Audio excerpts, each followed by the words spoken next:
தமிழக மக்கள் அனைவருக்கும் அன்பின் வணக்கங்கள். கரூர் சம்பவம் 41 பேர்கிட்ட உயிரிழந்திருக்காங்க. வருத்தங்கள், இரங்கல்கள், இது எல்லாமே அந்த உயிரை மறுபடி உயிர்ப்பித்து கொண்டு வர முடியாது. எத்தனையோ பேர் அதில் எத்தனையோ கனவுகளோட வாழ்ந்திருக்கலாம். தங்களுடைய இயல்பான வாழ்க்கை இப்படி மோசமாக மாறணும் அவங்க எதிர்பார்த்து கூட இருக்க மாட்டாங்க.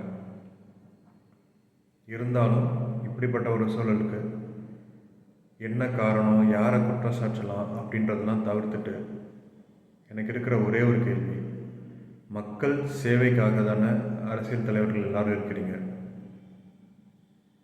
மக்கள் சேவை தான் உங்களுடைய பிரதான நோக்கம் அப்படின்னா ஏன் உங்களால் இணைந்து செயலாற்ற முடியல? ஏன் பிரிஞ்சிருக்கீங்க? யாருடைய லாபத்துக்காக நீங்கள் பிரிஞ்சு அரசியல் பண்ணுறீங்க? மக்கள் சேவை தான் உங்களுடைய ஒரே நோக்கமாக இருந்தால் ஒன்று சேர்ந்து செயலாற்றுங்க. தமிழக மக்களுடைய கவனத்திற்கு அரசியல் தலைவர்கள் நம்மளை பிரித்து ஆள்றாங்க.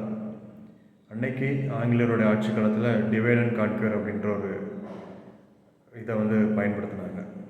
இப்போ நம்மளுடைய அரசியல் தலைவர்களும் அதே தான் பண்ணுறாங்க. தமிழ்நாட்டிலேருந்து ஒரு மாற்றம் உண்டாகும். அரசியல் தலைவர்கள் ஒன்று சேர்ந்த மக்களுக்கு சேவை செய்யணும். அப்படி அவங்க செய்யாத பட்சத்தில் 2026 சட்டமன்ற தேர்தலில் மக்கள் அனைவரும் நம்மளுடைய அரசியல் தலைவர்களை நீங்கள் எல்லாரும் ஒன்று சேர்ந்து மக்களுக்கு சேவை செய்யுங்க அப்படின்ற ஒரு கோரிக்கையை முன்வைக்கணும். அப்படி வைத்து தெளிவாக ஓட்டு போட்டால் அப்படி தான் இதே போன்ற சம்பவங்கள் இனிமேல் நடக்காது.